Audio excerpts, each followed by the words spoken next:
going on there, jerk faces? It's your boy Andy, and you're watching Nocturnal Transmissions, brought to you by the Circle of Jerks podcast. It's our weekly live stream where we talk about news, movies, um, where we achieve catharsis, through ranting. Usually. Yeah. With me as ever is the homeboy Rob. Hey, what's going on, Andy? What's going on, everybody? Hey, I know we missed last week, but it was for good reasons, and you'll be, for those of you Rob heads out there, it isn't his fault. Not this time. It hasn't been my fault. The last couple times we've been, it hasn't been my fault. Sorry guys, it hasn't been my fault. I know it's disappointing. Yeah, but for all you Rob heads, it isn't his fault. There's no Rob heads out there. Yeah. Yes. Well, the reason why we didn't have a stream last week was because a friend of mine passed away suddenly, and it wasn't his funeral, but it was kind of like a wake. And so I went to that, and then I went to go and commiserate with family and friends. To offer support, a loving embrace, a nice word, a prayer. So that's why we didn't have a stream last week. This friend was also a guest on the main podcast, George Hilo, which I have switched the default video to his episode. So like when you come to the homepage, that'll be the first video to play in his memory. So if you would please check out that video. It's a good one. Yeah, it was a lot of fun having him on, and it's really sad to hear that he's passed on and everything. It's just it seems like so sudden. It's been a while since I have seen him, but Professor James, for those of you who remember, Professor James, he said, he told me that he hung out with him just like a couple weeks ago, he seems to be, he seemed to be in good health, relatively, of course. So he didn't even hear about George's passing until he heard about it on Facebook. Yeah, man. It's just so sudden. It's and for a guy that young, it's like, man, like what? It's crazy. It's one of those things where guess the Lord wanted him more than we wanted him. So it's just one of those things. It's sad to hear, and if people who are viewers who watch our stuff, check out his episode. We'll have it up there for a while, kind of in his honor.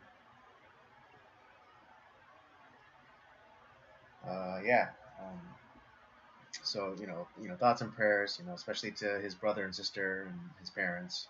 Yeah. It was really nice to, because George was like the definition of a gentle giant. And in that hall where when we all met up, it was filling to the brim, like to the point where like they had to break out like more tables and chairs, and so I think that is just a testament to his character, and hearing stories from like longtime friends, like friends that known him longer than me, of course, back to childhood, and just like all of the great memories that they had, and just like the constant like it's constantly what's the word validating the opinion that myself and a lot of people have of just George's generosity and his gentleness. You just really felt it in that room that day. Yeah, and that really, speaks a lot to, who he is when, he's passed on, but because his just who he is, like everyone, people have to, not only to pay respects, but like, just because like that was my friend, that was someone that, he was always like, you're really kind to, his community, his, whether it be through jujitsu or whatever arena he was in, and he touched someone in every arena that he was in, and that's why people show up to, show respect and to, share those stories and times with him. Yeah, indeed. Yeah, it wasn't his funeral, and I think the funeral will be happening on Tuesday again, but I will have to double check. So we might be foregoing another live stream because because I think it is happening on Tuesday or not. I have to double check. But if it does, we'll let you know. Yeah. Um, but yes, we got a lot of things to talk about. Since we have lost a week. But even though, like, of course, we're gonna talk about the main thing, the biggest news out of the last couple of weeks, and that's the ending of Roe versus Wade. Um, which aptly titled "End of the Roe." Um, I like it. I did see that when the notification popped. I was like, oh, Andy he's always on it. yes, and it's kind of like how a lot of artists and like movie makers in the past like had to get around like uh, the censor or the censor bureaus or the what is it content like oversight boards, working under Susan Wojcicki's YouTube. It's definitely works out that creative muscle to Yeah, kind of yeah. get around like all of the hamstringing. Well, we've always talked about it too. Like, when we talk about like, certain movies, especially back in like the 50s and 60s, that are Mhm. dealing with pretty uh, upsetting content. Like, like Lolita, for example, when we did Mhm. Lolita, it's like there is a lot of that movie is really heavy, but obviously, but because like you can't just outright say that like, you know that there's this like weird adult child relationship going on. So Mhm. they kind of like, they kind of work around it. You know what's going on, and Mhm. there's a lot of allusions to things, but it's never outright explicitly out there because of the censorship, rightfully so. And I think it made for more creativity. It made the movie better. Yeah. But although Kubrick did say that if he knew that he was going to be censored or hamstrung to the extent that he was, then he would have totally passed on the project. I'm glad he didn't though. I'm glad he stuck it out and did it. And yeah, because I think I do really like that movie, but it's fucked up. Right. All right. Well, before we get into the topics of the day, we're gonna do we're gonna finish out last month's uh, movie themes, which is fathers and father figures, and start with what would have been last week's movie review, and that is of Secondhand Lions, starring Michael Caine, Robert Duvall, Haley Joel Osment. Um, Keira Sedgwick is for although here's she's not in the movie very long, but Yeah, no, here's I don't know Cedric. about you. Andy, you weren't here last week, but I spoke to a screen talking about this movie. I don't know. Right. Um, all right. Yeah. Let's. Yeah. I'll hit y'all with the synopsis, and then we can get started. Yeah. Secondhand Lions. Shoot. A shy adolescent boy, Walter, is taken by his greedy mother to spend the summer with his two hard-boiled great uncles, Hub and Garth, who are rumored to possess a great fortune. At first, the two old men, both set in their ways, find Walter's presence a nuisance, but they eventually warm up to the boy and regale him with tall tales from their past. In return, Walter helps reawaken their youthful spirit. Yeah, and that's again Secondhand Lions, released in 2003. Um, yeah, I never watched this movie in theaters, but when I watched it through various either like on one of the movie channels that I have through cable or I don't know how, I don't exactly remember how, but I remember really enjoying this movie. And I thought it had like a really I thought it had like a really important message.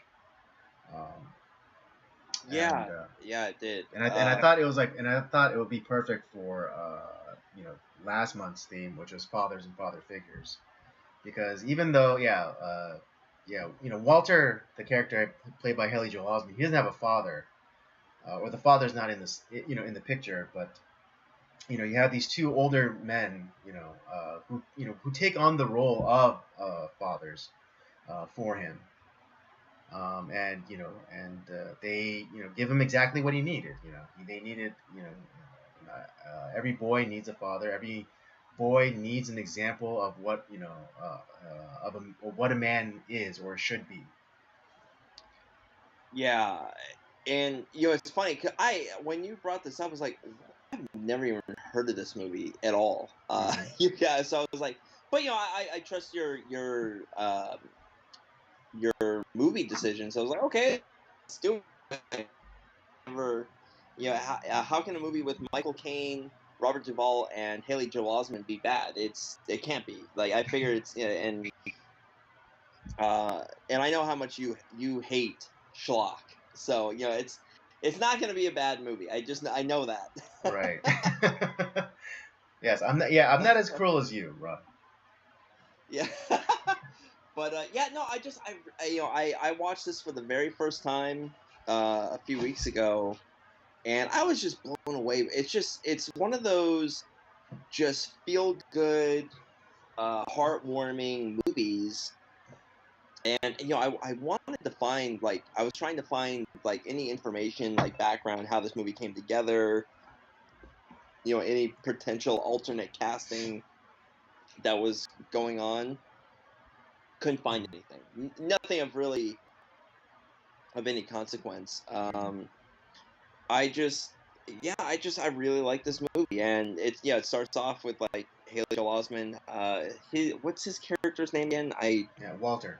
Walter. Yeah. He kind of just essentially gets abandoned by his mom. His mom Mm-hmm. is not exactly the most reliable. Yeah, let's just say like she's not a quality woman. She's not a quality woman. No, this is not the first time that Walter's been dumped off on somebody. Right, which we then get allusions to that when he runs into town or like the local mercantile to place a phone call, and Yeah. he starts rattling off like a list of like aliases that his mother is like gone under. Yeah, she is And then not and then exactly. also like when he runs away and he tells his uncles, Hub and Garth, that that he's been to like an orphanage before, meaning that the state there has been some state intervention, uh, Yeah, between his mother and himself. she's one of those mothers that's always like, oh, she's always like one quick scheme away from we're gonna Yeah. make it big, baby, Or and like she attracts losers. oh god, I mean, how many? And it's like I know what uncles mean, mom. It's like Right, right. yeah, it's like well, it's like yeah, you didn't have any brothers, so I don't have uncles. It's Right, like yeah. idiot. Yeah, of course, like And I love that double entendre because like, yeah, you're an only child, so how can I have uncles? It's like also eh, I know what uncles means, like meaning yeah, that he's woken up to some guy, eating his cornflakes, and like and being introduced as his uncle. Yeah, or God forbid, stripping his mom. Oh, jeez. Ugh. God, that would be the worst. Um. So anyway, so that's how the movie starts, and we find that these are his grandfather's brothers, and they yeah, are, they're his great uncles. yeah, they are not the most receptive, and they like each other obviously because Right, they because they're live together. brothers. Yeah, they've gone on. You know, we'll come to find out is they've gone on all these adventures together. That's why they're you can't have one without the other. Right. But um, they don't really like visitors, and Yeah. worse, they don't like relatives. Right. Right. Well, because all of the we as the movie progresses, we find that like the only thing that like the only reason people come to visit them, as far as like people are always trying to sell them something, because there's the rumors that they have this Like vast fortune. vast Yeah. wealth, and all the relatives come because that's all they care about is like trying to get in on the will, Hmm. uh, and try to, and they're so swarmy and disingenuous. And Walter's mom is no different. She seems really, she's kind of the same swarmy type, like where she's just trying to. She even tells Walter's like, you got to find where they have their money, and they have a lot of money. You Right. should Yeah. try It's like, to. yeah. What was like? She was saying like, oh, well, they're old and they're gonna die soon anyway. So that it'd be a waste for that money to go to like the government or something. It should go to family. Kind of Yeah, disingenuously. yeah, horrible. And but I think Walter does, because they even call him as like, we don't want some sissy boy with us during the summer. Right. It's Right. just because he is kind of a sissy boy in a lot of ways. He's Yeah. probably been he hasn't had a father around. Who knows? He might not even know who his father is. Hmm. Um, at least it's definitely not stated in the movie. Hmm. Uh, and all the people that his mom brings home, definitely not father figure quality at all. Hmm.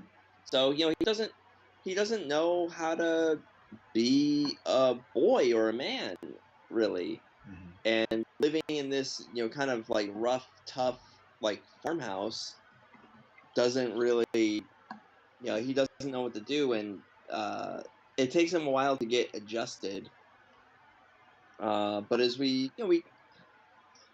I think the first moment that like kind of we get this really funny moment of them uh, sitting on the porch, and they all of a sudden these traveling salesmen start coming in, and they pull out their shotguns, and Yeah. it's like Like they literally take shots at salesmen. that's like their pastime. That's that they get a lot of enjoyment out of that. Oh yeah, no doubt, no doubt.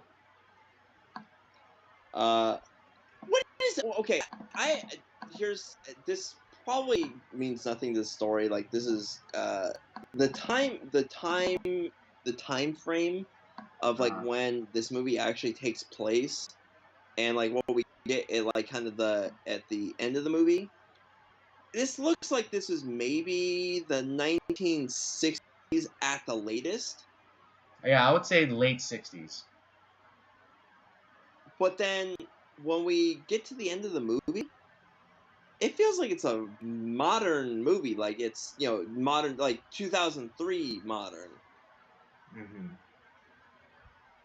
Which I don't know. It just, I know but that is a long time because like but Walter's apparently, like Walter's like a young teenager at that time, and let's say that this movie takes place in 1969 at the latest. okay, 1969, and then let's say that it does. Yeah, like where it picks up, it's modern times. At least at that point, it was 2003 when the movie premiered. So let me do the quick math here. was that like 24 years? It's 34 years. 34. So Yeah. yeah. So and then Josh Lucas. Yeah, I guess that would match up. I no, but the other thing because I think they only said it was like 17 years from like that time to the end of the movie. That's what kind of like confused me. But maybe I could be wrong too. 17 years. Yeah. Wait, like what? Does that say at the beginning of the movie or? Well, I think that I feel like I heard that mentioned towards like the end, like it had been like 17 years since he had, since like the time that like, the Oh, since he's been story is. at the farm, or he's been with his uncles. Yeah. Yeah. Well, I mean, that still line up because, like, maybe he was because what was it like? Kind of the ultimatum that Uh, Walt gives to Hub is like you have to, towards the end, it's like you have to, live until I graduate, high school, college, college would oh, be, you know what? or college preferred. You're right. Okay. Yeah, okay. Now it tracks. That makes sense. Yeah. That makes sense. Okay. Anyways, what what do you think what did you see was the turning point for like, the uncles starting to like Walter? Like they start where do they start to warm up to him? Where do you think? Well, I think like kind of almost right away in that, I don't think they were BS because just the kind of men that they are, I don't think like they would just BS, and I think like the fact that he was there pissed off the other relatives who were trying to hoard in Oh, yeah. That's right. on the money. But like yeah, so it's like oh like it's like oh why don't you do it? He's like and he was like I think it was the Garth character. He was saying like oh do us a favor you see you piss off the relatives something fierce do us a favor and just stick with stay for the summer and then just to piss those relatives off. And so I Oh think yeah, they hated him. yeah, exactly. Yeah, those other relatives they hated Walter for like apparently no reason. It was just like they just saw him as an obstacle to the money. Um, Right. and so yeah, I think that's when they kind of like saw the like kind of like the utilitarian value of Walter. I think too, like because that was definitely something that where they start to warm up to him a little bit. It definitely Garth, Michael Caine's character, Uh-huh. uh, warmed up to him, and I Hmm. think that like Walter started to show interest in like what's the deal like what Yeah, and what's the started to backstory? Where you guys he, been for like 40 years? honestly I think that's the first time anyone has asked them about their past in a genuine manner. Hmm. Right, because there's a scene later in the hospital where there's a woman that sees Walter with Garth, and it's like she's kind of like whispers Tim to be like oh you're with those McCann brothers they used to be Yeah. hitmen for Al Capone and absconded with all his money and just like so like all these people like they're just going off of like rumors or like things that they've heard and like they heard from a person who supposedly asked them who supposedly heard it from someone else who asked these brothers what they do what they've been doing for their lives for like 40 years but not like not really getting the straight answer from them. Yeah, and like I think the one thing is like not only did Walter not like believe the rumors, but and genuine like he was curious like what's your story like what's what did you guys used to do like why do you like why do people like talk about you like this and Mm-hmm. he I started because one night when uh Walter's hub Robert Duvall's character just he was just like wandering out in the middle of the farm in the middle of the night and it turns out he was sleepwalking and like he's just looks like he's acting crazy and so he started to and he also discovered um in Oh, the attic where he the was trunk. in Yeah, the trunk that the trunk like in was his the in picture his room there was like an old trunk from like their travels and had like stickers from like all over like The Europe world. and Africa and things like that, and then he was able to get and then I think what really kind of piqued his curiosity was once he was able to get that trunk open and he found that photo of Jasmine. Yeah. And that's where like he's like, I gotta find out more. Like, who is this woman? Like, Mm-hmm. why? And what's your story? Mm-hmm. And that's the first time I bet in 30 years that they've been asked about what they about their adventures. Mm-hmm. Oh yeah, Definitely the first. absolutely. Yeah, definitely the first But time. Like, also I think it was important character wise because he because what is it? His mother calls him this later, towards the end of the movie. But Walter's very skeptical, about stuff that he hears, particularly from his mother, because she has that oh yeah, reputation I would, of I lying, would be too. right? But because he was like raised around lies, like he's um, constantly What? questioning, people's stories or motivations. But I think you know, because his uncles are so like forthright in like about because they don't what is it they don't soften the blow. I mean, particularly Hub. If you piss him off, he'll let you know. And There, if he doesn't there's and if no. he doesn't like you, he just straight up says to your face, "I don't like you." I would say that Walter, yeah, he's. It's not that he's necessarily skeptical. He's built up a good bullshit meter because Hmm. that's all he's seen is bullshit. His mom lies to him, and even like when he like even like he like oh, you're going to your typewriting or your stenographer school, and like I think that there was in the back of his mind, it's like there's no fucking way, and obviously he finds that out like in a moment of desperation. Right. Yeah. When But he calls the school. Yeah. But but yeah, just and so yeah, I think like him like actually hearing like just kind of like basic truth like from his uncles, just like oh, I don't like you, or you're annoying me, get away from me. Like I think that was like the first step towards him like you know kind of being curious about these two men. I think the other thing too is like you had and maybe I'm reading too much into this, but I think the other thing too is that you have all the guys that have shown up in his life. The only reason that they've been quote unquote nice to him is because they want to strip his mom, Right. or Yeah. I or like mean, yeah, and I mean, I mean, not my mom, but I definitely, I definitely know that. I definitely get that vibe. yeah, Yeah, because yes, I do. I don't know if I've recounted the story on the stream or on the podcast, but yeah, I remember one time me and my sister ran into each other like randomly at a club, and like she was spending a lot of time with me because I was her brother, but right. because she came with a bunch of guys and they didn't know that I was her brother, and like for the first half of the night, they're all giving me the stink eye until they found out that I was her brother, and then they're like my best friends. Yeah. uh, Dicks. Fuck that. But yeah, yeah, this movie is just like a really great kind of like coming of age and like adventure kind of story.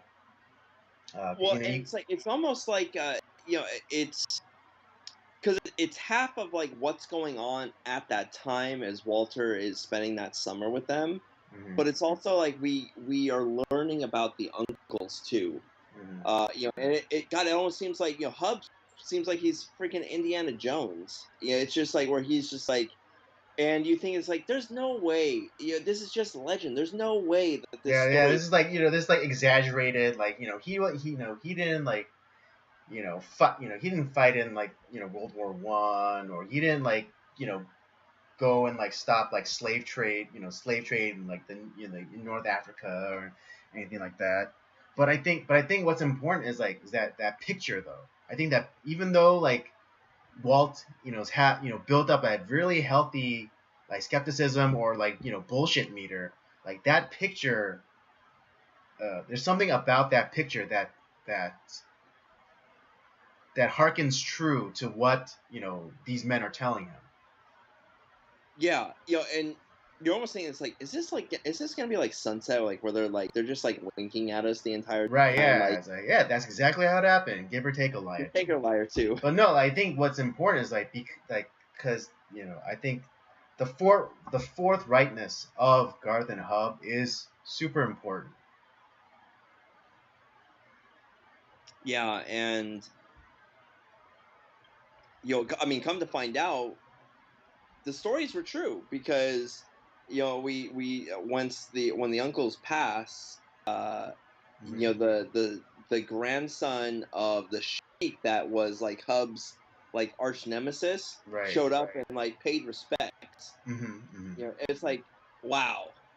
It's Yeah, like, right. I mean, it's just like it's funny because because that solitary picture of Jasmine. It's like that's just like it's. I mean, kind of to link it to like faith or even Christianity. It's like that's the whole crux. It's like that that small little thing is enough to give Walter faith that his uncles are honorable and forthright. But right, then right. and then at the end of their lives, his faith is rewarded by having the validation of the grandson of that sheik that who was Hub's arch nemesis. And I think like the real theme of the movie is the Hub's speech, like what he gives to. Right, what every boy needs to know to be a man speech. Yeah, and it's like how does it go? I had it like If you want, I can look it up real fast. yeah, it's what every boy needs to know speech, that the actual truth is not as important as belief and ideals. That's kind of like that's really the theme of the film in a lot of Yeah. ways. Mm-hmm. It's like the stories tend, yeah, they're most likely true, but that's not the important. It's like it's believing in something and going for it. Right. It's the idea of believing in something greater than yourself. Right. And so like you believing that that in some ways is more important that you believe that you will be a success than like you actually being able to see your success. Yeah, and I think that in a lot of ways because the uncles Hub and Garth, they are in a lot of ways, sure, they have all this money, and they hate most of their relatives because the relatives don't care about them. Well, right, because they're so transparent that like they come around like they and act like as though like they care about them and they're only looking out for their best interest. But like again, like these men, they lived a life where they that they could that they could sniff out liars. Yeah, and but in a lot of ways, we catch them at like what would be like the end of their life. They Mm-hmm. look, they're dying in a lot of Right. ways, Yeah. and Walter injects life into them, and not only are they able to relive the glory days of the past, but now like they have like this new life. Not only are they reliving, like they're able to tell the stories of their glory days, but they're injecting their ideals into this young person, and that Right, can and make that so so that much. way it doesn't their ideals don't die with them. Exactly, because their ideals, that their belief system would die it had Walter not shown up. Now they get to pass it on to this new man, to this new boy. And in a lot of ways, I think through the influence of Walter, uh, even though he's an old man, but when those after like Hub's visit to the hospital, he all those young punks that tried to like pull a knife on him. It's like, oh, you kids are in trouble. He beats the shit out of them, Uh-huh. but at the same time, he's like, he kind of like kind of does the whole Dale Earnhardt thing where he like puts one arm around their neck and it's like, let me tell you something, son. It's like and it's like now it's like they respect him and they're best friends, and he gave him that like the same that speech. Yeah, the speech. Yeah. And it's like they understood it, and it's like, damn, like you don't fuck with Hub, Honestly though, like because obviously we know that they died, in a plane crash. Like, I bet you even like 90-year-old Hub would still kick those kids' asses. Yeah, I think I think it got cut out, but I think there was supposed to be a scene of them like in their like in present time at a bar, and they kick the crap out of like local young punks. Oh, good. I would have loved to have seen that. That would have been. I actually want. I wonder if this would be on Blu-ray. I might see like if they have like any like extras, Extra features, yeah. Yeah, this would be a movie I would definitely as physical media, just because I'm curious, because I love to see like the like, little behind the scenes stuff on movies like this that just kind of really surprise me. Right. Yeah, It's and I just mean, just to backpedal just a little bit about what you're talking about, but Hub said it himself. It's not that he fears death; it's fear of being useless.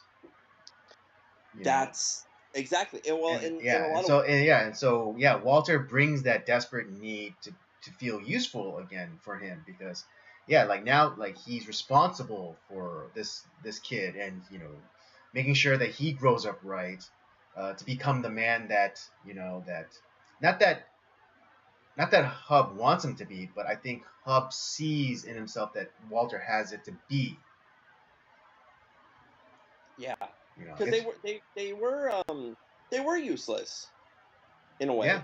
in a way, yeah, because all they were doing is like living on their farm or whatever, and They were terrorizing salesmen and beating up teenagers. That's all they waited for. That was the only thing that they lived for. It's like, well, the traveling salesman will be here in about 3 hours. All right, Right? and they Yeah. just sat there. Um, Exactly. Yeah, yeah, but yeah, I love the character of Hub. He was, it's kind of like the typical rugged individualist male, but I love curmudgeon Robert Duvall. He's the best. yeah, yeah, yeah, like when he's about to fight those teenagers, you know uh the lead teenager is like, who do you think you are, old man? And then he like grabs him by the throat and just like kind of rattles off his resume, and just like, holy shit, it's just like, Like, fuck, yeah. It's like I messed with the wrong old man. I know, it's just like, I'm Hub. It's like, my name's Hub McCann. I fought in 2 world wars and countless other ones on 3 different continents. I led men into battle with everything from you know artillery and tanks, and and on horses, and and swords. Do you think that Garth? How do you see Garth? Is Garth like more of like the brains behind the two of them, or do you think that he's also just as tough? I think he's just as tough, but he's more measured.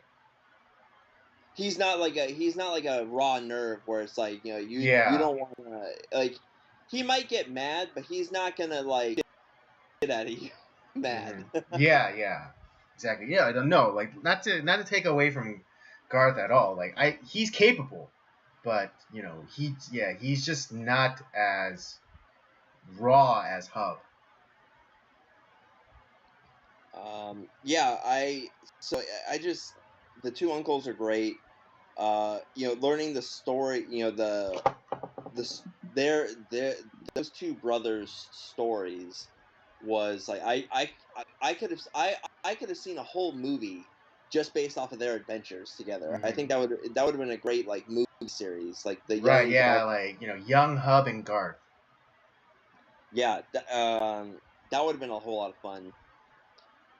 Now the because the movie's titled Secondhand Lions, and this is actually one of the few movies that like we because there's always like a lot. You'll always watch that movies and like you're almost waiting for like, oh, there it is. Oh yeah, There's the title. they say the line. Yeah.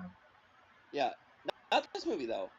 We kind of have to guess like I think that the term secondhand lions, because utilizing some of the money that they do have, it's like, oh, let's use our money is just going away. Why don't we do something with it? Okay, we'll buy these secondhand like circus animals and we'll voting. It's like they're not gonna because they're not gonna go to the African safari again. Like they're Right. too old for that. Yeah. So they're gonna create their own safari in their farmland, and the lion that they end up getting is so old. It's like, well, this isn't fun at all. I know. Yeah. And so it is like in that sense they buy this secondhand lion who ends up becoming like their Walter's pet. Like it's like their Yeah. like a friend, and ends up protecting Walter later on and protecting the farm. Yeah, it protects them from their dumb relatives, and it protects Walter later on. Yeah, in a critical moment, yes. But it's one thing I did find about the movie, like, because that lion was a real lion. It was a very it was an older. I think it was the lion was not old. It was still a cub. It was like a 1.5 years old, so it was still kind of a baby. And Haley Joel Osment wanted to play with this thing so bad, but they would not let the insurance would not let him. They were like, no way in hell are you playing with that fucking lion. It's like, so the stunts, it's like the lion. It looks like the lion is mauling, these characters. He's just playing with them, like a cat would play with like a ball of yarn. That's what what's going on. And so that's the one thing I could find out about the movie was the damn lion. They all wanted, like, Michael Caine, Duvall, and whatchamacallit, and Haley Joel Osment to play this lion so bad. They were like, no! I don't blame them. I don't blame them. There's no way in hell that we're gonna let you play with the lion. No. So yeah, all the scenes were done with like men with the lion, but it looked you wouldn't have noticed either, if you didn't watch the behind the scenes stuff. So yeah, so but that's where I think the title comes from, is you have they buy this secondhand lion, but in a lot of ways there's no I think it also kind of talks about like Walter and Garth too, because they were lions in their time. Yeah, Hub. They were lions. Yeah, sorry, Hub and Garth. They were lions in their time, but like time is kind of, they're still lions. Yeah. They're still dangerous. Yeah, what is it like? Yeah, they're men they're men who live too long. It's yeah, like now, like they're relegated to they what people think that old people should do. It's like retire, to grow old and then leave their money to their family or whatever.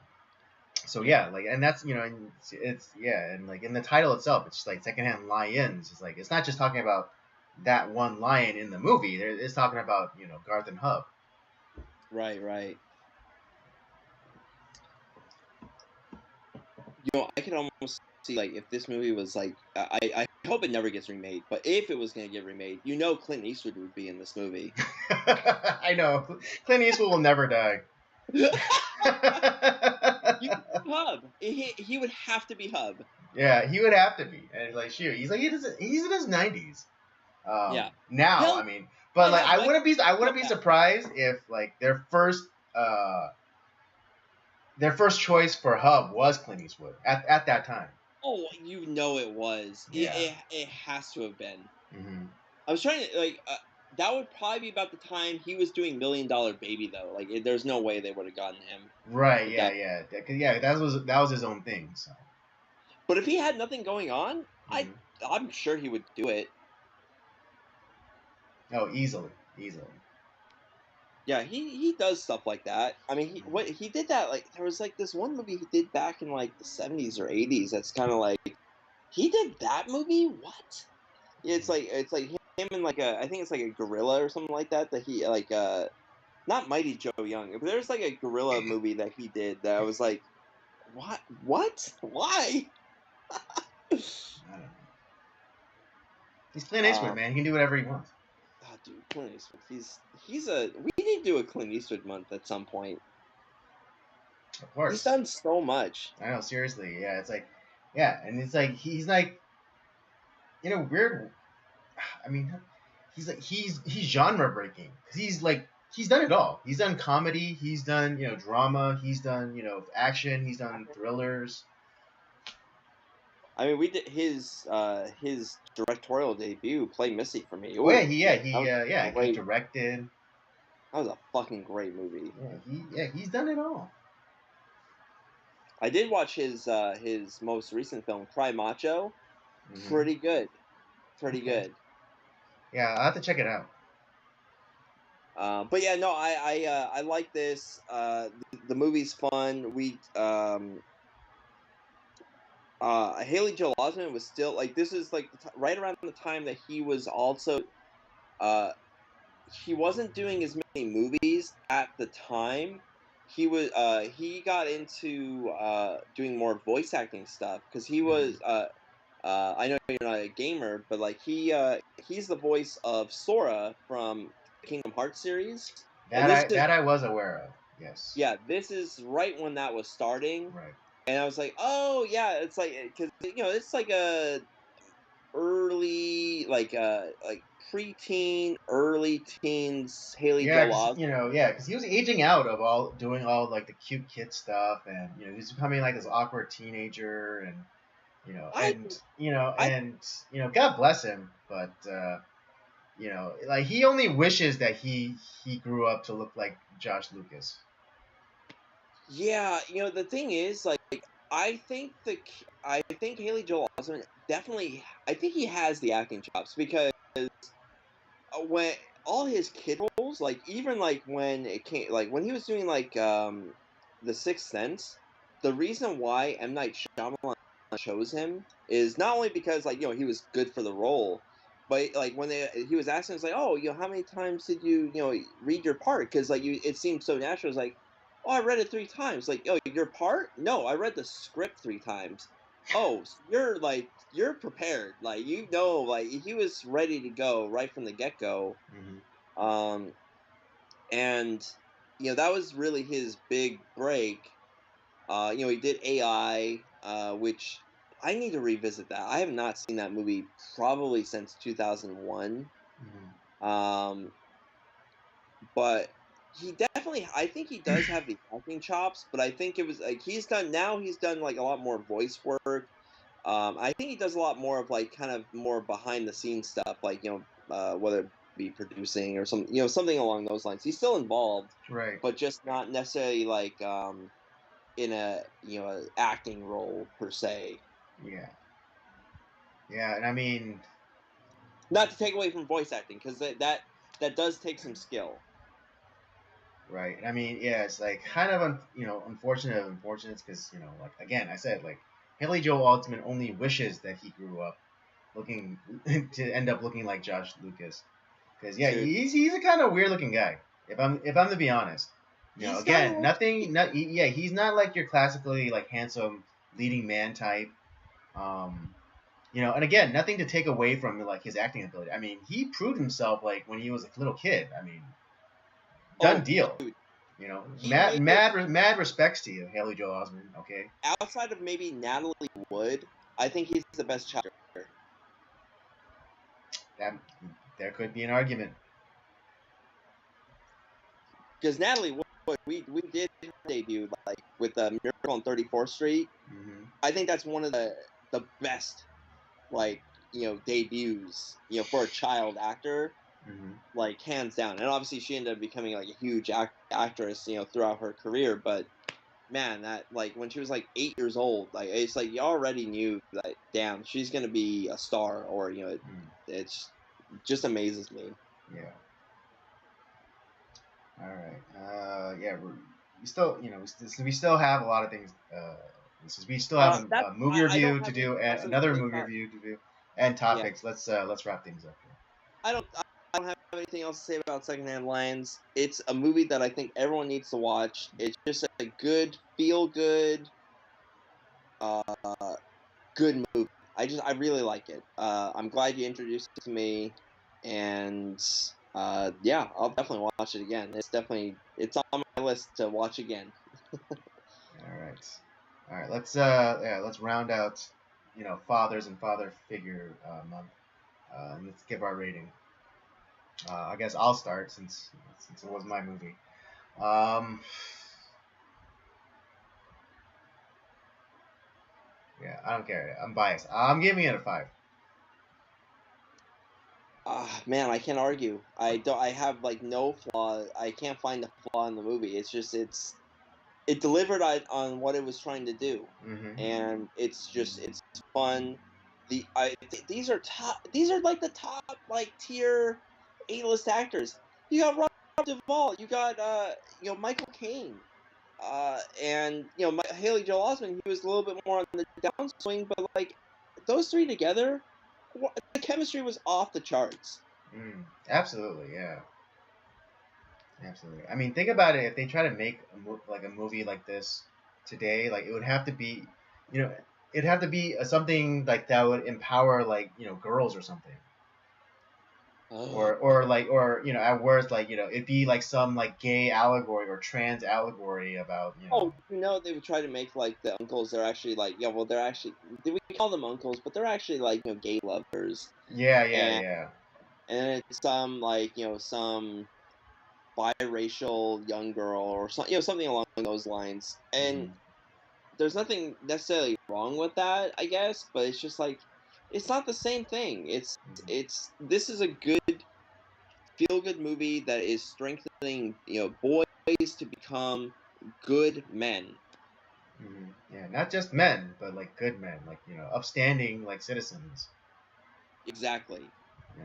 And like the not only did the uncles who were they were dying on the vine, and they were resurrected by Walter, and Walter was strengthened and enriched by having those uncles in his life. Hmm.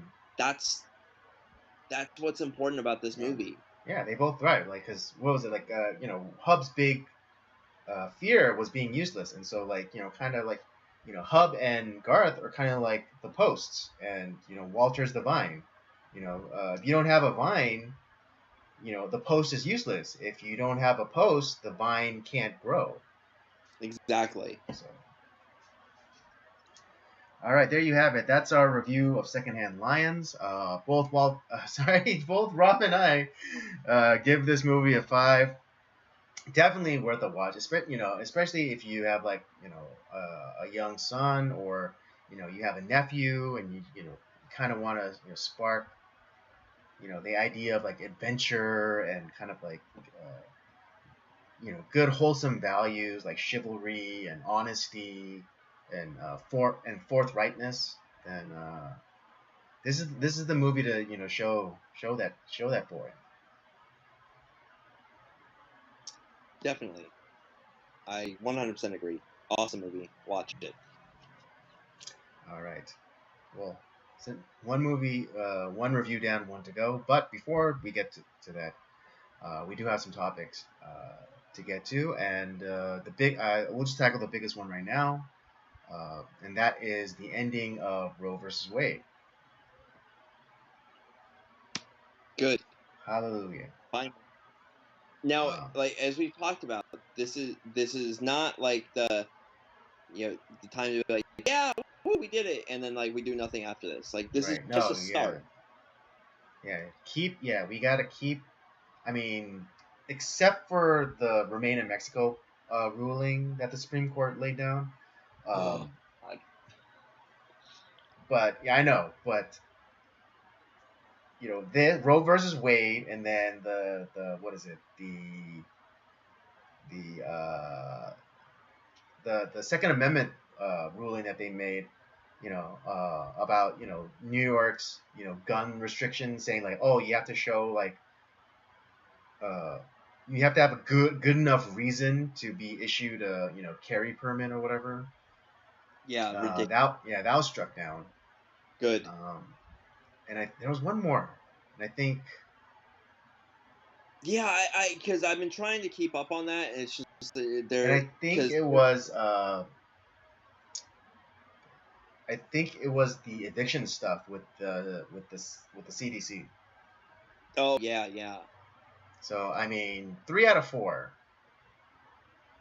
I'll I'll give it to them. It's kind of like Trump's first term. 3 solid years and then one fuck up. Yeah. And here's the thing though. I think that we talked about this a couple weeks ago, where the fact that like we're on the edge of our seats, figuring out like what is the Supreme Court gonna do. The Supreme Court should not hold this much sway over the public. But when you have a legislature that has absconded its duties, outside of like I can think of like five people in the legislature that actually do something. Oh That yeah, actually do you mean abdicate? yeah, but they've abdicated their duties, and so we essentially have two branches of government at the moment, and this like executive and judicial. yeah, and so we have all these executive orders, and we have all these Supreme Court rulings, and that seems to be the only thing. And I don't know why people aren't more upset by that. People should be more upset by that. Absolutely. Yeah, because I mean, the whole point, of this constitutional republic and having checks and balances is that no branch is more powerful than the other. But yeah, for some reason, yeah, the legislature is just like, again, abdicated all its responsibilities and be like, oh no, the president can do everything. It's like, then what the hell are you there for? Why you just you're just I there forget. collecting a paycheck? I forgot who's. I don't know if it was Pelosi or Schumer or someone else in like the legislature. It's like the president can change this with a pen and a paper. It's like, no, that you're totally giving That up sounds like your duty. Schumer. It sounds like Schumer. Yeah, it's like no, that's that's the wrong way to think about things. No, if you want something done, you Right. propose I a mean, just bill. think about this. Okay, let's say that it was Hillary, all right, instead of Trump, and then the Republicans got one of their guys in, but just like Trump, Hillary signed like a bunch of like EOs, executive orders, right? Yeah, And then the Republican guy comes in and just does away with all of them. Like, doesn't even like take into account whether they're beneficial or not. He just like, the guy comes in, just does away with them with another like countervening executive order. exactly. How's the system supposed to ever run like that? How's a system ever supposed to properly function? It can't. It can't. And that's the thing that people on the left, or like and I'm not talking about like you know uh, like sensible liberals or whatever. It's like these far off nutcases who don't like understand like what their belly button, they don't know their belly button from the Third Amendment. Yeah. But I was gonna say they don't know their belly button from their butthole, but that's that's oh, just that's me. better. That's better. I like that. Yeah, they don't know their belly button from their butthole. Thank you, Robert C. You do help. All right. Don't let anyone tell you otherwise. Oh, thank you. I Um, appreciate that. but yeah, it's just like they don't understand, like because they think like the president just like has all this power, and it's like it's not that's not how it's supposed to be. It's like the legislature, the people that represent you, are the ones who have the authority to make laws. Um, Not the president, because if a president was responsible for making laws, then all we'd have to do is get in like someone that we like, and then they could just undo all of the laws, quote unquote, that the prior president put into place. Yeah, But then again, like that's not how a functioning government. There's no way a government can function that way, because it's a constant like start and stop. yeah, it does. It's annoying. That's where it's like, and if that's what the legislature wants to do, well then fuck them. Let's fire all of them, and we'll just save the money from taxes. Like I I'll know keep that exactly, money. yeah, and then Nancy Pelosi will have to find some other way to fill her fucking $30,000 freezer of chocolate ice cream. Yeah, chocolate chip ice cream. God, I will Yeah, say that's like a fucking nice. 30,000, and it was like it's not like it's not, and we're not talking about like Briars or Dryers here. It's like fucking you know batch made, hand packed like gelato shit. Yeah, I will say that is a nice fucking fridge. It was the food I the can't, foodie in me appreciates that I, freezer.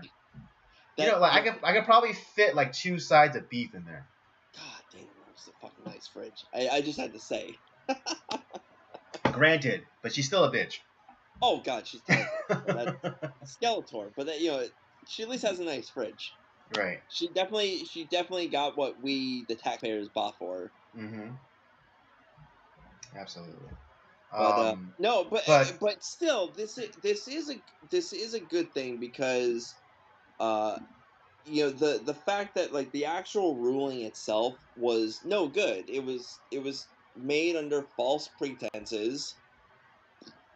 A lot of the arguments, like later on, like the people who made the arguments, it's like, yeah, actually, it was all bullshit. Like there was none of these like back alley abortions. I think I forget like what the number was that they were using back to when they were making the Supreme Court yeah, case. ruling. Yeah.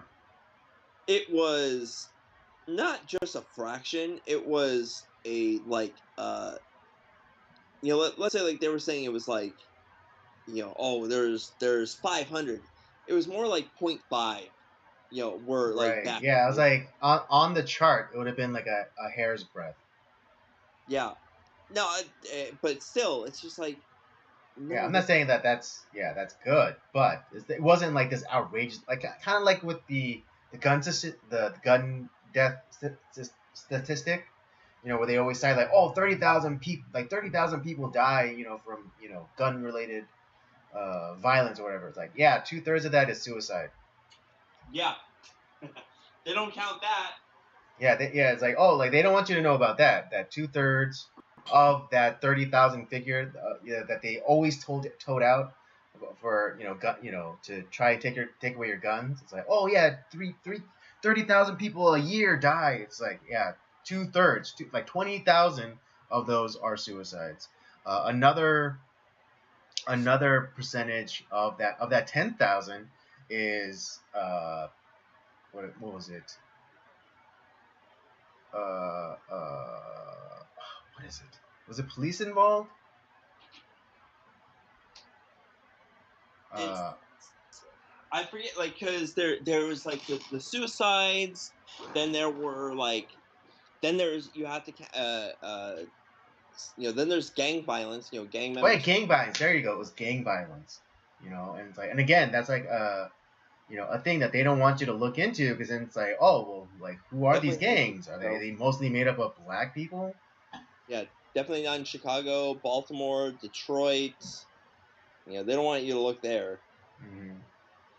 Right? Where Because then more it's like, yeah, then it's like, I think, what is it?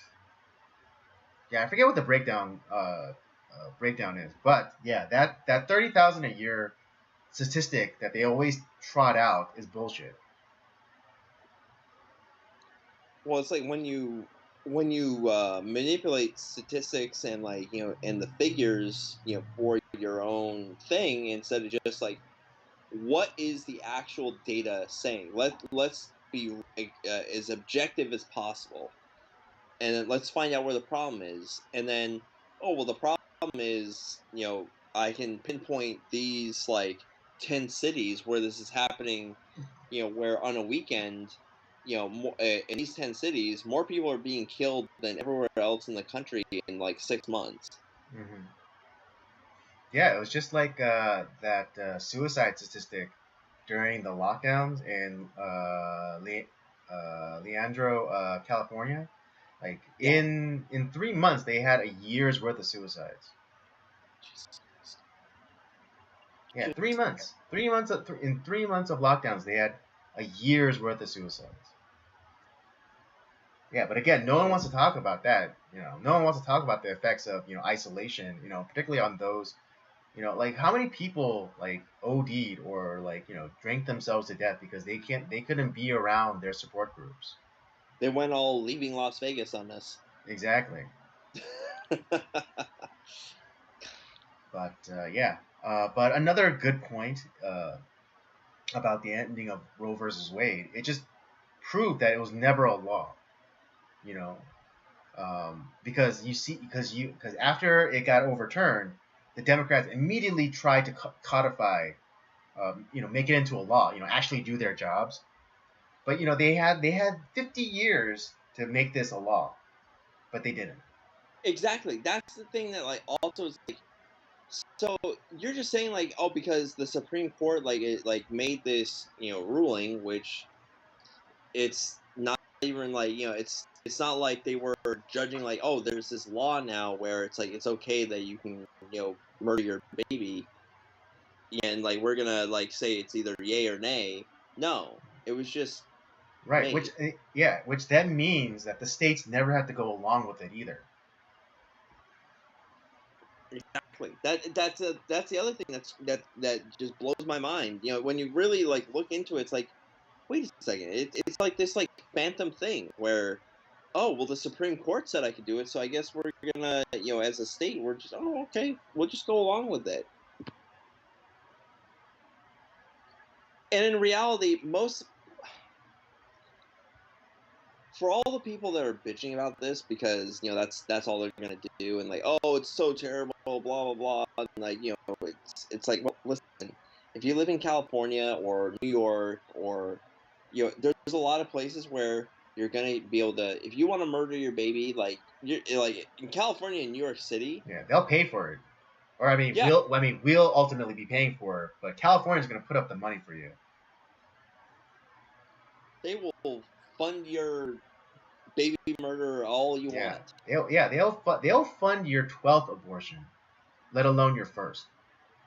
Yeah, go for it. Probably, I'm sure, like, and then there's going to be states that are like, well, we're gonna, they're gonna be a little bit more like kind of like, middle of the road, where it's like, well, third trimester abortions, no, I mean, come on, but if maybe like the first trimester, sure, go for it, and then there's gonna be states where like, yeah, no, we're not gonna allow baby murder, thank God, they're gonna kick Yeah, Planned like Parenthood you out. have like you'll get your Oklahomas or your Mississippis. You know what? Maybe it's time to move there. I don't know. I know, right? I wouldn't mind living on the Delta. Mississippi's not as bad a place as you think. Mm. Yeah. But Plus, yeah, I think I'd get along with. I know I would get along with black people. It's fine. I'm good. I have no problem. I don't think I've ever had any problem with any black person ever. Yeah. Same. Well, I don't. I don't really have problems with like other races in any way. Like I literally don't care about that stuff at all. Yeah, it's like if you're good to me, Yeah. I'm I good mean, to you. yeah. I Like, only have problems with chinks and Japs. God, you Right? sound Yeah. like I never had a problem with the niggers. Just the chinks and the Japs. God, you sound like my wife. She's always Well, She the Japs raped our grandmothers. All right. well, she's not so much. She doesn't have hatred to the Japanese, but man, she really hates those Chinese people. Oh, Chinese people are garbage people. All right. Let's just be clear. They're just garbage people. All right. They fuck like okay. Did you see that video of like their version of like Beverly Hills, like Rodeo Drive, and then you had people just like popping squats and taking shits. Like it was like it was the thing to do. In like the ritziest, nicest part of like that China, like I think it was like Shanghai or something. Jesus. But it was like the equivalent of their like Rodeo Drive, and you just had fucking Chinese people just taking shits, like it was the thing to do. I give them a bit of a break because communism. Yeah, but in Russia, you didn't hear about Russians popping squats, in the middle of like Red Square or whatever. It was too damn cold. Ah, that's true. Yeah, if they ever attempt it, it'll probably freeze up inside them. Yeah, exactly. Yeah, but No, Chinese people are garbage people. but no, it's just that. Yeah, it's just crazy to think that this thing that has been hovering over the United States for 50 years Mm-hmm. is now like it's just like it's still like this phantom thing. Like it's not a it was this like fake federal law that didn't really exist. Yeah, it wasn't a law. There was no teeth to the supposed penumbras of the implied implied rights, because that's how they did the implied rights of what was Here, it well, yeah, the but here's 14th the thing: the 14th Amendment or something to do about privacy. it was the 14th Amendment that they were using. Like, oh well, it's because Yeah, the of this. implications of the 14th Amendment, the right to privacy, you and your doctor, the privacy of like the doctor's office, and it's like just show it to me, and all these people who are constantly saying like, oh, my constitutional rights, like show me in the document where it explicitly says the right to murder a baby. Well, and that's the other thing too, where it's you have this thing, and the only reason that things change is because finally people like pushed against it, and they pushed against it hard enough where it's like where their states like what, we're gonna come up with a law, and we're gonna challenge this, Right? Yeah, and coming and up with then trigger laws too, and yeah, and now true, we did have some of the Supreme Court justices that were put in by Trump that helped back it up, which I was not really like. I was like, God, I don't honestly like the three people that he's put in there. The only person that like I think that has any sort of moral compass and like any sort of brains is Thomas. The rest of yeah. them, I'm like, it's a Well, toss I up. can give it to Alito too, but only because Alito is such a nerd. No, well, that's true. Alito's a nerd. He's just more like an autist, where it's like it has to be like exactly, or he just like freaks out. So Yeah. I give it to it from that. But So yeah, there's initially, yeah, it was kind of disappointing. Like Gorsuch, he was like, he sided with the liberal justices on like the whole like trans in the military thing, and I was like, oh god. And then Amy Coney Barrett with her deciding in favor of the vaccine mandate for like a certain state or something. Um, yeah, so not to say that yeah, they were disappointing for sure, but ultimately, yeah, I mean, you still have to give credit to Donald Trump because he's the one that put him in, and he was the one that that he was the reason why we even have this victory. So I would argue too that this is the Roe versus Wade Supreme Court decision is just as egregious as what was it like the Dred Scott decision, like pretty much where very very much so, yes. Everyone talks. Everyone bitches about the three-fifths compromise. No one talks about that.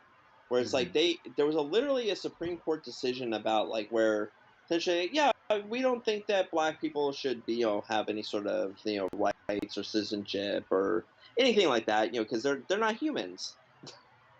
That's essentially what that decision was.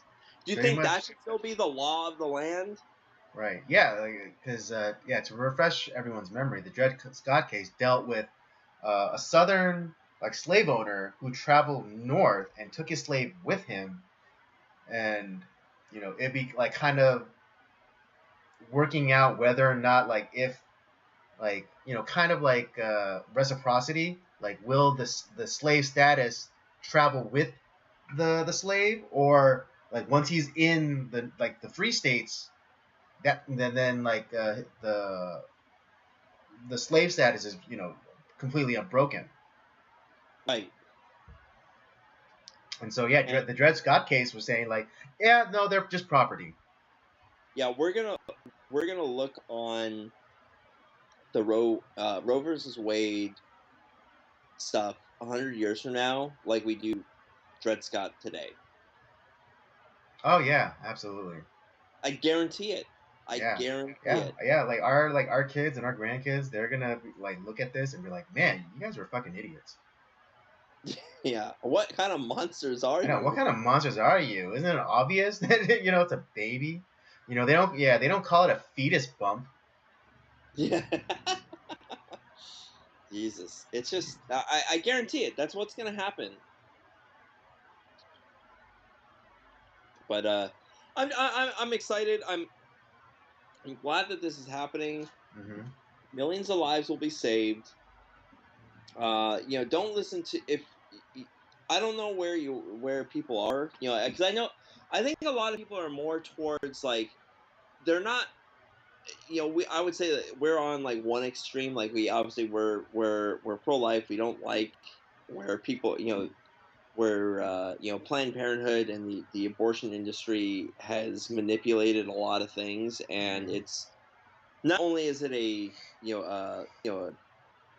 it, probably $1 billion industry at this point. But the government's funding it too.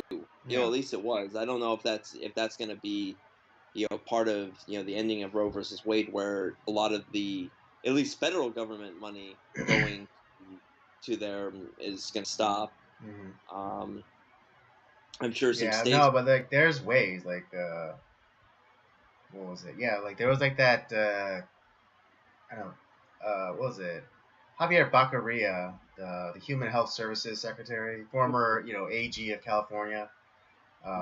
He was asked whether or not the government would try to the federal government would try to find some sort of workaround. And he's like, oh well, I'm being recorded right now, so I'll talk to you later about that. It was like, fucking hell, they're gonna try and fucking Which fund means this yes. through backdoor channels. Which means yes. Yeah, which But means yes. legally, they can. No, I mean it does end, but at some level, millions of lives will be saved. But I think there's a lot of people that are, towards the middle. Like when you actually say like what exactly, this uh this court case being overturned, like as far as like the result of this case being overturned, what it does, it's like no. Like in a lot of cases, abortions are not necessarily going to end, but like it goes back to like where like the states get to deal with it like on their own, and Hmm. there's gonna be states that are gonna be like they're even like funding it now because they're gonna be the abortion Yeah, they're gonna be the sanction. abortion sanctuary states. It's like, oh, well, okay, then what does it matter to me? Exactly. It doesn't in a lot of I know. ways. Yeah, it's like those And, people in LA that are freaking out. It's like, motherfucker, you live in California. All right, you live in California, and and in the blue, maybe not the bluest, but one maybe after San Francisco, the bluest state, bluest city in the state, and you're fucking worried about your abortion rights, under threat. I mean, I can't sacrifice my baby to Moloch. Oh no. Yeah, yeah, an interesting little bit of cultural, a little bit of cultural trivia. Uh, is that the worshippers of Moloch, or like the Babylonians, they sacrificed their first child to Moloch for financial blessings. Yeah. Gross stuff. And, kind of sound familiar. A certain actress who proudly stated that she aborted one of her kids for her career. Yeah. Michelle Williams. Yeah, exactly. So yeah, you have. Dude, I wonder if it was Heath's kid. No, it wasn't Heath's kid. No, wouldn't that be something? Jeez. I know. Oh my god. Oh. But yeah, an interesting point though about like the whole overturning is there was a TikTok video that was circulating, and it was of this girl, and she point blank just set it straight for all of the leftists out there screeching about losing like on demand abortions or whatever. And she said, she was saying like, don't blame the Republicans, don't blame pro-lifers, blame yourselves, because you're the ones who were like, who went crazy and said like all the way up until like the point of birth, or or even after birth. Well, we're gonna make the baby comfortable, and we'll have a discussion. Right, exactly. And so yeah, and she was exactly right. It's not like the pro-life movement was making a lot of headway into it. It's because of the craziness of these far leftists who are saying like, oh, up until the point of birth, and then even afterwards. It's like, well then, and I was like, it was getting to the point of like, what was it? What's the word I'm looking for? Post-active abortion, where it's like the kid's like 17 now. It's like, I don't think that this is working out. Kill him. Yeah, kill him. Well, and that's the thing where it's like the majority of people can't get behind like third trimester post-abortion, post. No, yeah, you're exactly right, because most people in the center, like they can understand like up until like the first, or maybe even like halfway through the second. But start talking about like third trimester, and then even post third trimester. It's like that's a no for me, dog.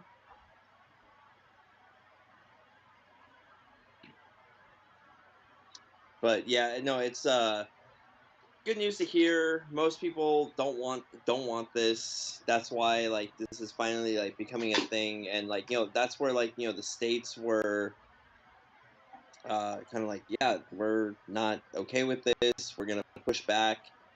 And once do it, it's like and like when the Supreme Court's like, yeah, well, you know what, we can't really stand against that. We're not gonna, yeah, it's okay. And that's where like Roe versus Wade at that point, that it was dead on arrival at that point, where it's just not gonna happen. Yeah.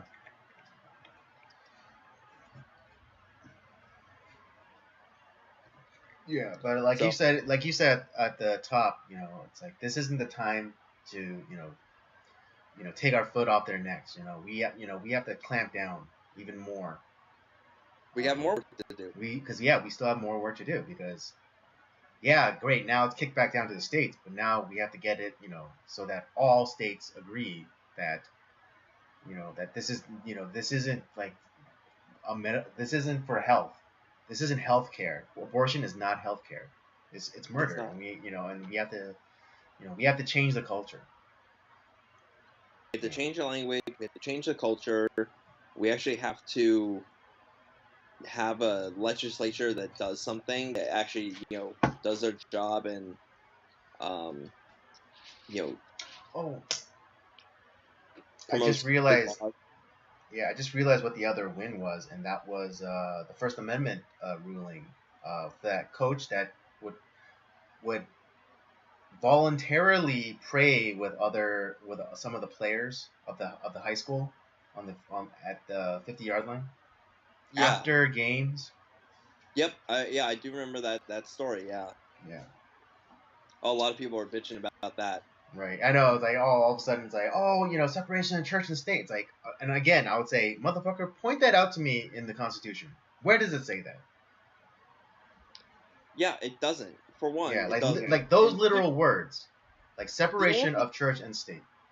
the only thing that they get that from is like there were letters, of the founding fathers discussing, like, where they didn't feel comfortable, like, kind of creating their own version of the Church of England, and like Right. set up, it's the Baptist Church. That's gonna be the Yeah, church the that official is Church the of America or whatever. official Church of America. That's what they were saying. Is like, we are not going to sanction an official church in America. Like, so we are separating ourselves from the church.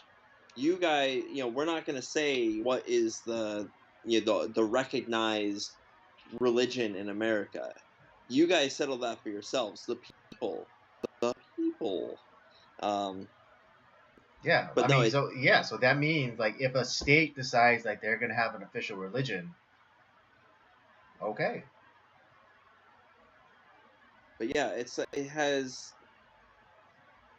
But people don't understand like anything at Yeah, all. it's so annoying.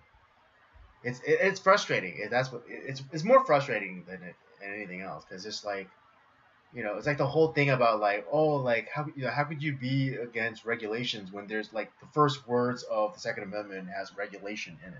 It's just like because you're a moron. You don't understand the what is it, the colloquial like understanding of words. And I someone that I've been following for a while, Sticks Hexenhammer. Yeah. He had a really good analogy. It's like, and that's the word cool. You know, nowadays it's colloquially understand like as an affirmative or like something, something that's interesting. But if you said cool like 200 years ago, you would think that it would be a scientific term and it would describe like literal temperature. Right. Right. And so like if someone ever brings that up, that points out, oh, regulations in the Second Amendment, it's like you point out that distinction, and it's like, oh, like maybe that word meant something different back then, Right. Right. and like if we like translated all the old timey words in the Constitution, then what was it? A well functioning militia. That would be the equivalent. A well functioning militia. Right.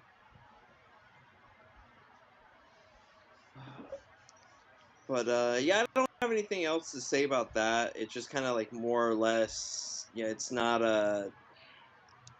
I'm really concerned, like, where we're hanging like our whole almost our whole existence as a country based off of, like, unelected Supreme Court judges Mm-hmm. kind of determining like how our country runs. Oh yeah. Oh, I'm sorry. I'm just remembering all of like these Supreme Court wins now.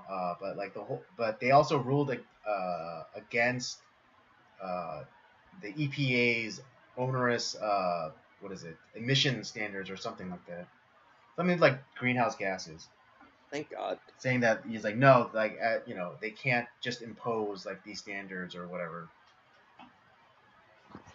But yeah. And it's like like all this rhetoric, all this talk about like, oh, we need to reunite, we need to unite with, reunite this country. It's like no, like these people like don't believe in the same things I do, or they don't want the same things I want.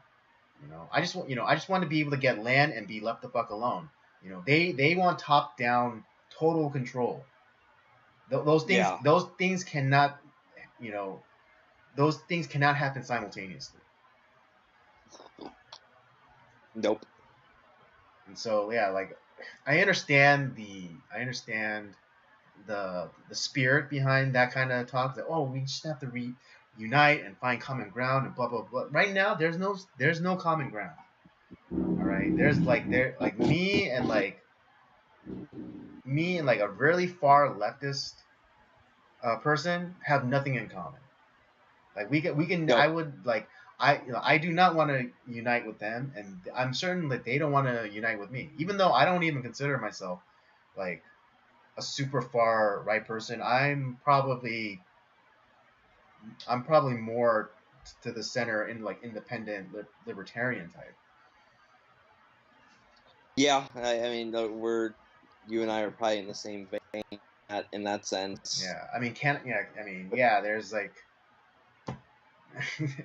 I mean, there are aspects that I could like, it's like the whole, true intelligence is hearing someone's opinion, but not like being completely like overtaken by it. And so, like, yeah, I could hear like a far right person's like, stance and be like, huh, that's a pretty interesting thing, but like not be completely like subsumed by it and be like, oh yeah, like yeah, ethno states, let's go. And Yeah. so, Uh, yeah, it's my a brother. it's a good time to be, but there's still much work to be done. Oh And yeah, so, definitely. let's let's strap our, let's tighten our chin straps and lean in. Yeah. Now I know we have a little bit of a hard out today. We're coming up on that. Okay. Uh, It's okay. We what do could. you want to do? Well, yeah. We could. I mean, you said yourself that you didn't like want, like you didn't weren't gonna go too far into the next topic, right? Well, I mean, like I figure like we can always. Uh, well, do we want to push the Close Encounters review to like next time, or No, then no. Let's do the movie review because I'd rather be somewhat current on the movie reviews. okay? Well, then let's go to that. I can always Okay. talk the other topic another day Okay, for sure. because people are still going to be bitching about that next week too. I think. I'm sure. All right. Um, Let's close out our evening with the movie review for this month's theme, and this month's theme is Sci-Fi July. So we will be reviewing sci-fi movies. Uh, got some good ones coming up. got some good ones coming up. This week we will be reviewing a classic, and that's Close Encounters of the Third Kind, directed by Steven Spielberg and starring Richard Dreyfuss and Melinda Dillon, who, if some people might remember, she was the mom in Christmas Story. Oh my God, you're right. How did I miss that? Yeah, and of course the ever lovely Terry Garr. Oh yeah. Oh. Rrr. Uh, Not only directed but written and directed by Steven Spielberg. there you go. All right, let me hit y'all with the synopsis and we'll get underway.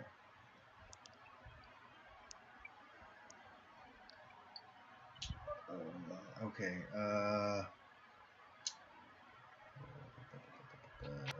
A science fiction adventure about a group of people who attempt to contact alien intelligence. Roy Neary witnesses an unidentified flying object and even has a sunburn, quote unquote, from its bright lights to prove it. Roy refuses to accept an explanation for what he saw and is prepared to give up his life to pursue the truth about UFOs. I had Uh, to say there is nothing quite like a 1970s Steven Spielberg film because I think outside of Jaws, because we did Duel. Then there's Jaws. There's this movie, but man, he made some interesting movies in the 70s.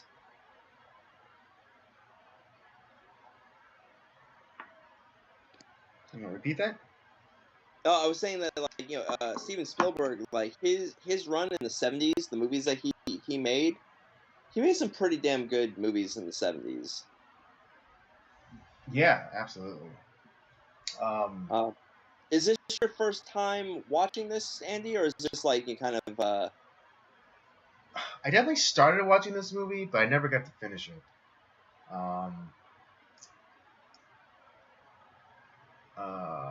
What is it? I think like I got up to the point where like he gets that initial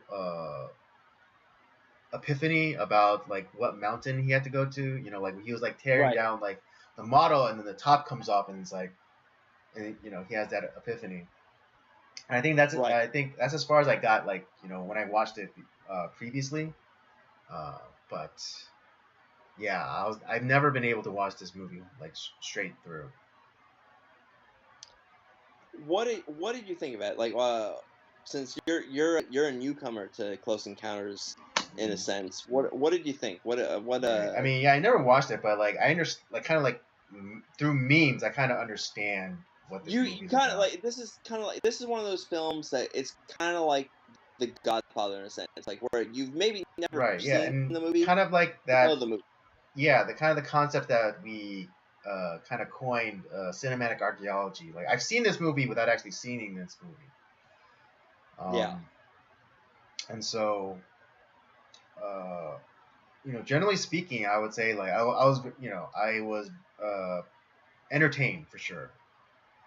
Uh, you it's know, very and entertaining. very entertaining, and for the times, the special effects were very impressive. Um, To be honest, I still think they're kind of impressive. yeah, absolutely. They still hold up. Um, and yeah, and although there is a narrative in there where it's like it's very familiar, like especially given what we just went through the last couple of years. Um, No, why don't you? yeah, towards the end of the movie. I would, one thing that I couldn't help but notice this time around, because I've seen this movie quite a bit now, Uh huh. because I ended up buying the movie a couple of years ago, like Mm-hmm. because when it was like the 40th anniversary, kind of like Mm-hmm. director's cut, kind of remastered version of it, Mm-hmm. and it looks freaking amazing. It still looks, God, it looks so good. Mm-hmm. But the one thing I couldn't help but notice this time around is like, man, how broken that marriage between like Richard Dreyfuss's character Roy Nedry and his wife Ronnie, how Mm-hmm. broken their marriage is. I have a I mean, question. both of Is them. was it broken? Was it always broken, or was it just because the events of like the UFOs? No, I think they were both checked out like from the very beginning of the film. They had been checked out for a while. That's how I looked at it, because you see like where Roy could give two shits about his kids and like what his wife wants. And Mm-hmm. he's like, "Why are you letting them watch the Ten Commandments? It's late at night." It's like I said they could watch. I said they could watch up to the five the first five commandments. It's like he's not even paying attention to what his kids are doing. Right. His wife is kind of a huge nag. Mm-hmm. There's one moment in the film where like they have this like nice moment together. That's it. Right. Their relationship is, she is one of those people who probably they got married out of high school, Mm-hmm. and Right. Yeah, she, maybe a shotgun wedding situation. yeah, shotgun wedding thing, and she feels like her life just has gone nowhere, Mm-hmm. and Roy has never really found his purpose in a lot of ways, and Right. so they are just like they are, yeah, they're connected, but they're gone. They are checked out. Mm-hmm. Okay. I didn't necessarily read it that way, but I could definitely see how you would see it that way. But and it does make sense. It does make sense. Um,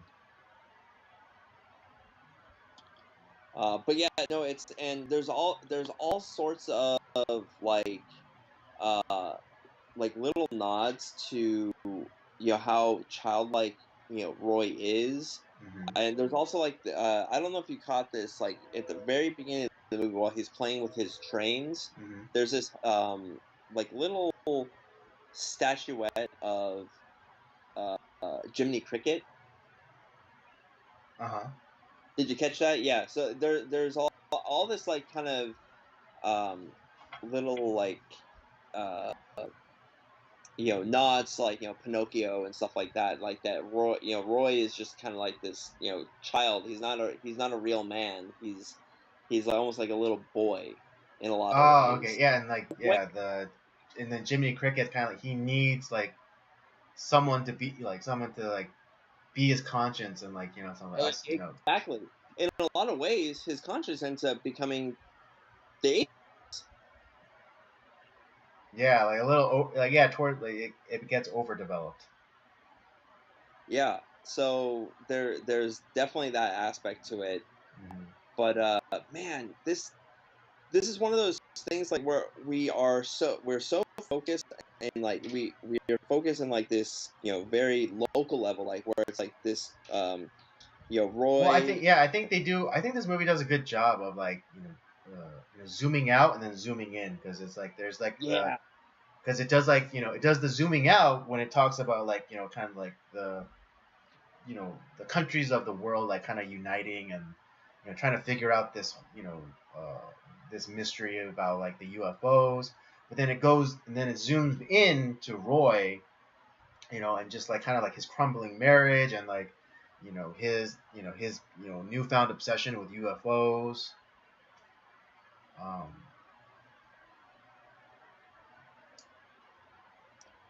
the other it thing doesn't that like it's a really good balance because like you're not like just focused on like Roy and his problems and you're not focused only on like the wider you know like the global effort to decode like the sounds and what these phenomenon that are happening. yeah, and the other thing too, like what I think a lot of people don't remember, because obviously this is now 40 plus years after it's come out, but Hmm. this came out right around the same time as Star Wars. Mm. And so I think a lot of people were, when they would go in to watch this, I think they were expecting it to be Star Wars, and this Mhm. is the furthest. They are completely different movies. Right. Absolutely. And well, and yeah, the other thing too, we see like Roy, who is who is not a good dad. It's also we also see someone um, in who is not a good mom either in a lot of ways. Um, what's it called? Yeah, Melinda Dillon's character. Yeah, Melinda Dillon and her son Barry, Hmm. and, who they are.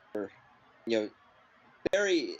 Uh, he's just this like cute little inquisitive kid, and his mom is single mom, maybe kind of an artist, maybe not always um, you know maybe a little could be a drunk. I don't know because she fell asleep in her clothes. So, True. um, but yeah, it's just like the aliens seem to uh target Barry in a way. Hmm. Because I don't know, because of his childlike nature, his curiosity. Um, Right, and it's like the kind of attraction that kids naturally have to like colored lights and noises. yeah, and it's funny. Barry and Roy are a lot like each other. Yes, I was gonna bring that up. Yeah, you're right. Yeah, I mean, and I think that I don't know if that's what Spielberg was trying to do, Hmm. but man, I just put that connection together. Right. Well, They, maybe he was going more for like childlike innocence. yeah, Barry and Roy are the same person. Hmm. Um, it just yeah, so that's interesting. And then, but I do love the fact like where we do get to see like more of like on a grand scale like how the aliens have been working for a long time. The government has been trying to figure out like what is happening, and Right. trying to figure out like what the the that tonal pattern that like everyone's been hearing, like, oh, why are like these people getting these mysterious sunburns at night? Why did these planes disappear, and like now they've suddenly reappeared, and they're Right. Yeah. from the past. It's a great bit of storytelling or integration on Spielberg's part, because like he pulls in like all of like the mythology behind UFOs, and like the flight of the Navy Hellcats that disappeared in like the Bahamas. That's actually a real thing. A Yeah. squadron of Navy Hellcats were on like a training thing, and they disappeared. Yep. And then we have like in the beginning of the movie, we find those planes, and they're like pristine. They still have fuel in them, but it's like, but where are the pilots? Yeah, and it's like 30 years later, and like it looks like they're brand new. Like it's pilots are gone, but like they found the planes, and it's just really like amazing how kind of like that shift back and forth from like from the grand look at everything, and Mm-hmm. then we go back to our main characters. Mm-hmm. What else did you enjoy about the film? Like, what were some other things that you thought were fun about it? Well, I guess I'll just get into it now. But I really enjoyed. Uh, they were trying to cordon off Devil's Tower in Wyoming, and they're like trying to come up with all like a cover story, and and the cover story that they came up with was like some sort of contamination, like and as Roy and God, what's her character's name? Jillian, as Roy and Jillian make their way to Devil's Tower, on the road you see these animals who are seemingly dead, due to the contamination of like the chemical or whatever. But in reality, they're just uh, they're put to sleep, and not like put to sleep like killed, but they said like they sprayed this thing that knocks everybody out for like 6 hours or Yeah, whatever. And it's like what is it? And then like you have like the government agents like all in like their hazmat and like gas mask thing, and like it's like, oh no, you can't breathe the air, you can't breathe the air. And it's like this is this rings kind of similar to what we've been going through the last 2 years. it's one of those things where like I watch movies now. It's like, man, there's so many like these like little movies here and there that's like they where that has been such a thing. It's like, I don't. I think a lot of times like, oh, it's bullshit. Okay, that's pretty much that's what I'm hearing. But yeah, so it just goes to show you that they're not creative because they keep using the same storyline over and over again. But the government, that is. But in the context of this movie, it was really funny, and like this, you know, in a lot of ways, Richard Dreyfuss's character Roy is like he's a truther, and he's like, no, there's nothing wrong with the air.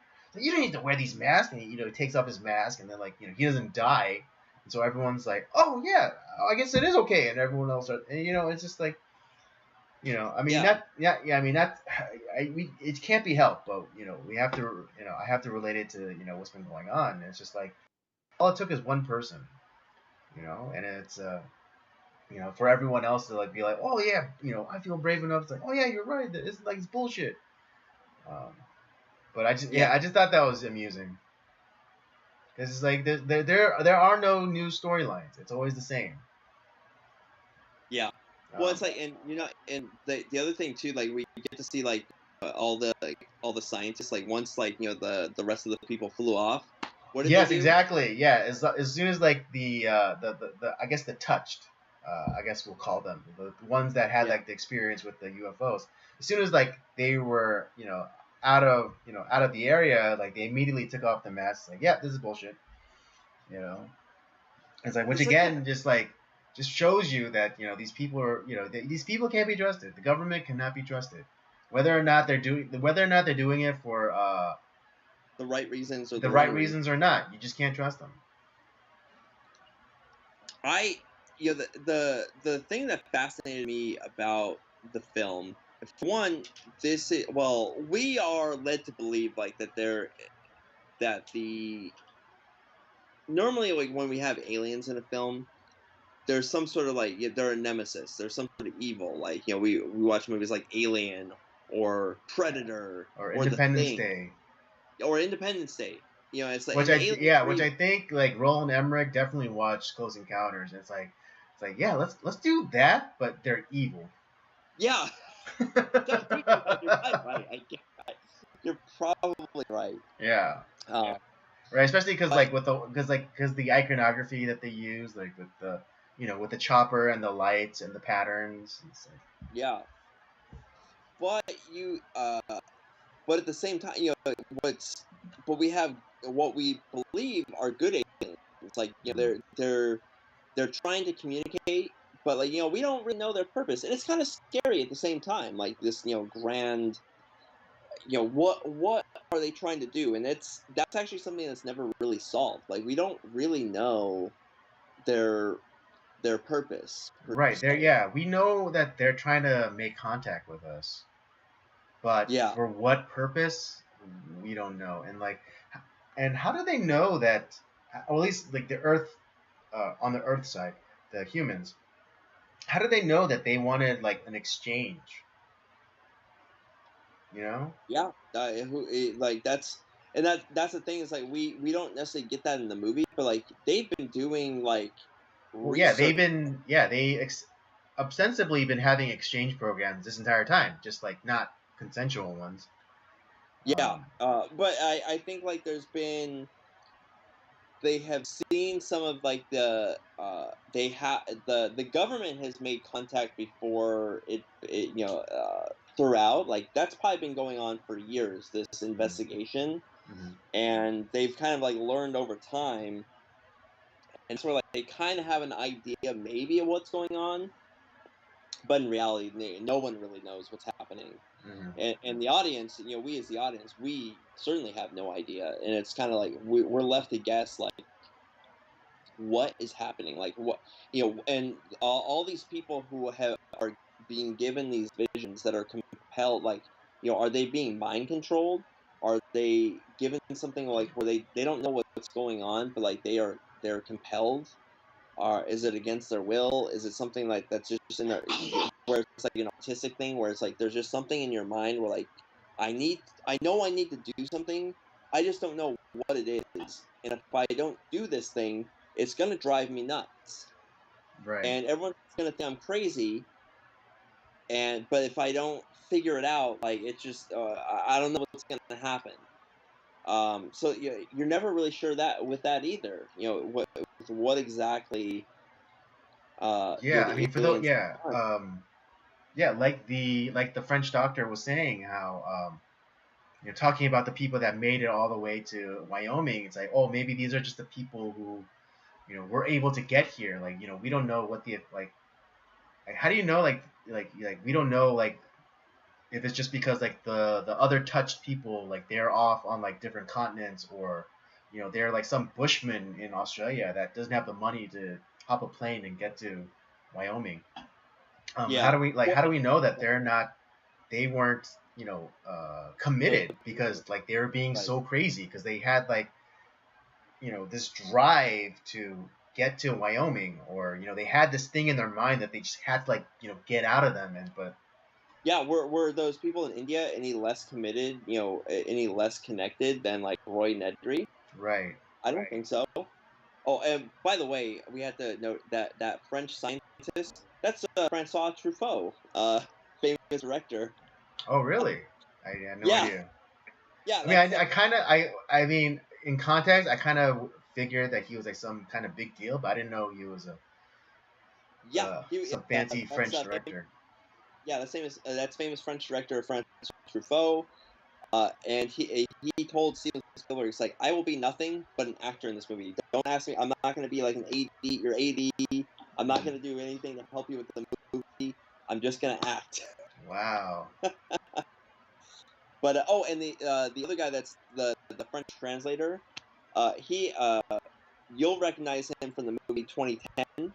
He is the guy that repairs Hal. Ah, I haven't seen 20. Well, oh, okay. It's been a while since I seen 2010. So. But the other thing too is when because this is the movie that kind of started his career. He when they asked him, was like, "Oh, yeah, do you speak French?" And he made up some like kind of like started speaking in a French accent. And it's like, "Oh, okay, you do," and just hired him because they thought he spoke French. Right, fake it till you make it, I guess. Fake it till you make it. Yeah, and so that's how his career got started. I guess is this a case of Lazenby? Yeah, kind of in a sense, it kind of is. Maybe not. I don't think it's big of a stake because he's not. It's not like he was the lead of the Close Encounters. True. But yeah, it's kind of a Lazenby thing, where it's like you just kind of you bullshit your way in there and you get your career started. Yeah. uh, so I thought that was pretty funny. But yeah, you're right. Like the people in India, like I mean, the whole damn community is like singing that tonal beat. Yeah. It's and it's like clearly they have some sort of vision. Mm-hmm. God, that whole scene. Those are all like there was no computer generated like extras there. Those Yeah, were that was all all people, hired or or negotiated into doing this. it's just And I thought it was great when it's like, where did this tone come from? And like they all like point their fingers up. I thought that was yeah, great. just great stuff. Mm-hmm. Um, and the other thing too, like because it almost seems like the people that ended up getting over to where the aliens were trying to move the people towards, like the Devil's Tower in Wyoming. Wyoming. uh they it's been happening all over the planet, like where people have seen stuff, they've been compelled, had visions, Mm-hmm. because like the scientists have like gathered all these like drawings and stuff that people have from all over the world who are not connected in any way, Mm-hmm. who've been doing the same thing, and like we're like it's like, yeah, I have one in my house, it's like who are you people? uh Yeah. Or like how and he was how like the aliens were to give like such a detailed image in his brain that he was able to like sculpt like in totality and accurately like every nook, every little divot in the ground, and so like he was able to like lead the other two. I was like, oh, how do you know? Like, how do you know that that's there? It's like, did you ever try sculpting it? yeah, well, and I think too, like, because I don't think that was initially how it started. I think they had, like, for me, I saw it's like where Roy had like a general image, and he's like, this means something. And honestly, after I watched this movie, like, I'll never look at mashed potatoes the same again. No. Well, yeah, um, I mean, yeah, he might have had a general idea, but maybe I, it was an idea that like eventually like kind of like unspooled itself, so like more and more information. So he I wouldn't initially, so he would have been initially, overwhelmed by the information. Right. So, but is the more time went on, the more that he worked with it, the more like where stuff became clear. And I think when he finally, like, that moment when he like was starting to tear everything down, he had given up, and it's like the top ripped off, and it's like, oh my god, I figured it out. And that's like where like he's to the rest of the world, he's a crazy person, Mm-hmm. but in his mind, into to with the vision that he's been given, it makes all the sense in the world. And so Mm-hmm. he finally sees the image, and he's trying to put it down so that he can like figure it out, and he does. And he's like, where is this? And at the same time, Jillian is like, painting the same stuff. Like she's painting it, Devil's Tower and all that stuff. And but Roy was the only one of, at least of the group that he met up with, that sculpted Devil's Devil's Tower, Tower. and he understood like the nooks and crannies of the image.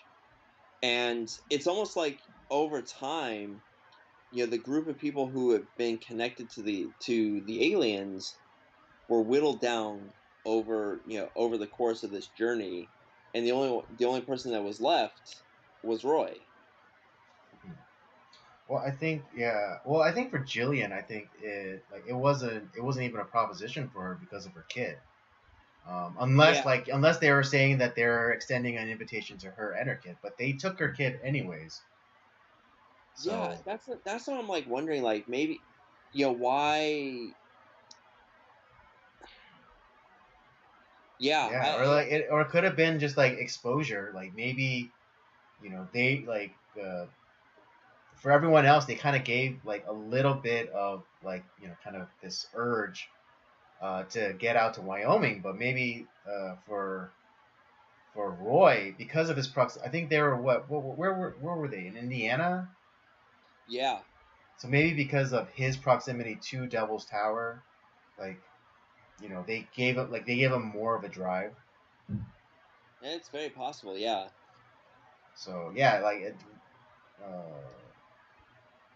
and yeah, it could have been like a weeding out process too, because like just as the government was making their plans and getting like the best of the best, to for this exchange, maybe the aliens too, that they like they are able to see inside somebody and like see like their potential or whatever, and it's like, all right, we're gonna give you this test. It's like, if you can make it here, then you can come with us.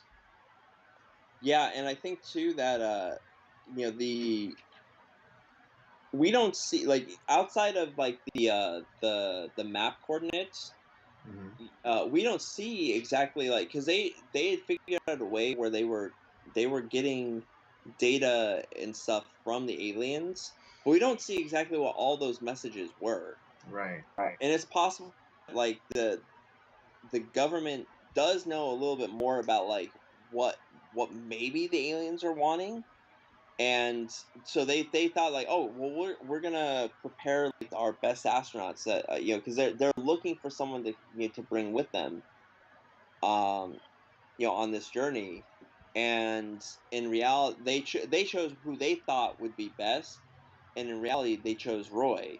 And that's where, like, Francois Truffaut's character was saying is like, you're so lucky that you were the one, that like, you're the one. Mm.